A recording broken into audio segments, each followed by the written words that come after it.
English education hub में आप सभी का स्वागत है। आज हम डेविड मलुफ की एक बहुत ही कमाल की कविता रिवॉल्विंग डेज को समझने वाले हैं। ये कविता असल में यादों, प्यार और वक्त के साथ हम कैसे बदल जाते हैं, इसकी एक बहुत ही गहरी कहानी है। तो चलिए शुरू करते हैं और इसकी गहराइयों में उतरते हैं। अब कविता में सीधे उतरने से पहले ये जानना जरूरी है कि इसे लिखा किसने है ना? तो मिलिए डेविड मलोफ से। ये एक बहुत ही मशहूर ऑस्ट्रेलियन लेखक हैं जो अपनी कविताओं और नॉवेल्स के लिए जाने जाते हैं। उनकी राइटिंग की एक खास बात यह है कि वो अक्सर यादों, आइडेंटिटी यानी पहचान और किसी जगह से हमारे कनेक्शन के बारे में लिखते हैं।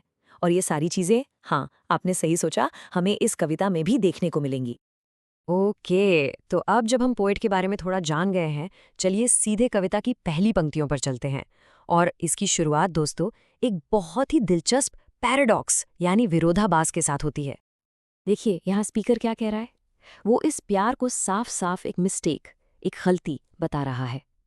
लेकिन और यही तो ट्विस्ट है, वो ये भी मान रहा है कि ये गलती टिकी रही, सिर्फ टिकी ही नहीं रही बल्कि हैज़ लास्टेड यानी अब तक चली आ रही है। सोच कर देखिए, एक गलती जो कभी खत्म ही नहीं हुई। यही तो इस पूरी कविता का सेंट्रल कॉन्फ्लिक्ट है, इसकी नींव है। और फिर आती है ये line, the old tug at the heart. पता है ये कैसा महसूस होता है? जैसे दिल में अचानक से एक पुरानी सी टीस उठती है, एक खिंजाव सा महसूस होता है। ये उसके लिए कोई नई फीलिंग नहीं है, ये ओल्ड है, जानी पहचानी है, जो बार बार उसके पास लौट कर आती है जब भी वो उस प्यार को याद करता है। इससे पता चलता है कि उस रिश्ते का असर कितना कितना परमानेंट है उसकी जिंदगी पर। चलिए अब देखते हैं कि कविता का अगला हिस्सा हमें कहाँ ले जाता है। स्पीकर अब उस दौर को याद कर रहा है, पर कैसे? कुछ बहुत ही स्पेसिफिक ठोस चीज़ों के जरिए। और ये चीज़ें सिर्फ चीज़ें नहीं हैं, ये उसकी उस वक्त की आइडेंटिटी के सिंबल बन जाती हैं। तो उसे क्या याद है? 3 शर्ट्स, सिर्फ 3 शर्ट्स। एक मिंट ग्रीन, एक पिंक और एक टैन कलर की आइवी लीग शर्ट। अभी कितनी अजीब बात है ना? इतने सालों बाद उसे सिर्फ कपड़े याद हैं। अजीब नहीं है, क्योंकि ये सिर्फ कपड़े थे ही नहीं। ये रंग, ये शर्ट्स उसकी यादों में इसलिए अटके हुए हैं क्योंकि ये उसके उस नए मैं से जुड़े थे। तो आखिर इन शर्ट्स में ऐसा क्या खास था? क्यों शर्ट्स, क्यों कुछ और नहीं? चिंता मत कीजिए, पोएट खुद इसका जवाब अगली लाइंस में दे रहा है। वो कहता है कि ये शॉर्ट्स एक तरह का एक्सपेरिमेंट था, एक कोशिश थी खुद को अलग अलग तरह से देखने की। वो सोचता था कि जब वो इन शर्ट्स को पहनकर किसी खिड़की के रिफ्लेक्शन में खुद को देखेगा तो उसे वो इंसान दिखेगा जो वो बनना चाहता था अपनी न्यू लाइफ एज लवर में। समझ रहे हैं आप? ये शर्ट्स उसकी उम्मीदों का, उसकी नई आइडेंटिटी का कॉस्ट्यूम थे, एक प्रेमी की आइडेंटिटी। ओके, यहाँ से कविता में एक बहुत जरूरी बदलाव आता है। अब तक हम अतीत में थे, है ना? अब पोएट अतीत और आज को एक साथ लाने वाला है। बड़ा कमाल का ट्रांजिशन है, चलिए देखते हैं। इस स्लाइड को जरा ध्यान से देखिए। ये उसके नजरिए में आए बदलाव को बिल्कुल साफ दिखाती है। अतीत में देन वो होपिंग कर रहा था, उम्मीदों से भरा था कि वो कुछ नया बन जाएगा। और नाउ, आज वो क्या कहता है? I am not holding my breath for a reply.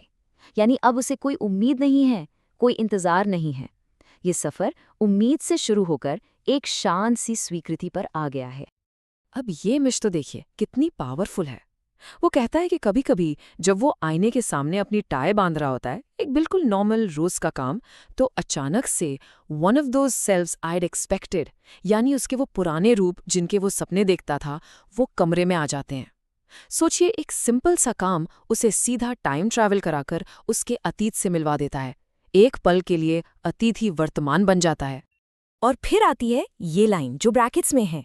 इसमें उनके वादे की गहराई को देखिए। The life we promise to pour into each other's mouths forever and forever।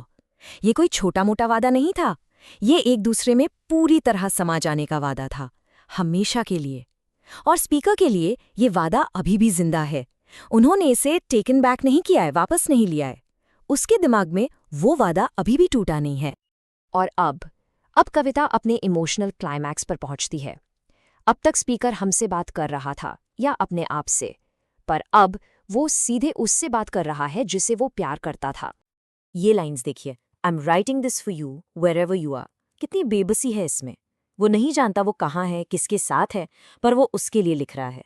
और वो इस सच को भी स्वीकार करता है कि अब उसकी जिंदगी में कोई और है। Whoever is staring into your blue eyes। ये लाइन उसकी स्वीकृति और इसके दर्द दोनों को एक साथ दिखाती है। और फिर वो कहता है दो बहुत ही सिंपल लेकिन पावरफुल शब्द, it is me, I am still here. ये मैं हूं, मैं अब भी यही हूं। इन सीधे साधे शब्दों में वो अपने पूरे अस्तित्व का, अपनी कभी ना मिटने वाली यादों का ऐलान कर रहा है कि दुनिया बदल गई, तुम बदल गई, लेकिन मैं अब भी वही हूं। लेकिन इससे पहले कि आप सोचें कि वो उसकी जिंदगी में वापस आना चाहता है, वो अगले ही पल उसे यकीन दिलाता है। वो कहता है, नो डोंट वरी, फिक्र मत करो, मैं उस पुराने वक्त से निकलकर तुम्हें डिस्कम्फर्ट यानी परेशान करने नहीं आऊंगा। तो उसका इरादा उसकी जिंदगी में दखल देना बिल्कुल नहीं है। वो बस ये बताना चाहता है कि वो है, उसकी यादें हैं। तो इस पूरी कविता से हम क्या सीख सकते हैं? इसका मेन टेकअवे क्या है? चलिए इस एनालिसिस को खत्म करते हैं और इसके मुख्य विषयों को एक बार फिर से देखते हैं। तो जैसा कि आप देख सकते हैं, इसमें कुछ खास थीम्स हैं। पहला, यादों का स्थायी स्वभाव, कैसे वो कभी नहीं जाती। दूसरा, प्यार कैसे हमें बदल देता है, एक ट्रांसफॉर्मेटिव एक्सपीरियंस होता है। फिर है हमारे अतीत और आज के बीच का रिश्ता। और आखिर में आइडेंटिटी और हम खुद को कैसे देखते हैं। ये सारे धागे मिलकर इस खूबसूरत कविता को बनाते हैं। और अब इस सेशन को खत्म करने से पहले मैं आपके लिए एक सवाल छोड़ के जा रही हूँ। थोड़ा इस पर सोचिए। हमारे जो पुराने रिश्ते होते हैं, उनकी यादें आज हम जो इंसान हैं उसे कैसे आकार देती हैं? क्या आप भी कभी अपने अतीत से मिलते हैं? इस कविता के बारे में सोचिए और अपने अनुभवों के बारे में भी ज़रूर सोचिएगा। अगर आपको ये डिटेल्ड एनालिसिस पसंद आया हो और आप आगे भी ऐसी ही साहित्यिक रचनाओं को समझना चाहते हैं तो हमारे चैनल को सब्सक्राइब करना ना भूलें। आज हमारे साथ जुड़ने के लिए बहुत बहुत धन्यवाद।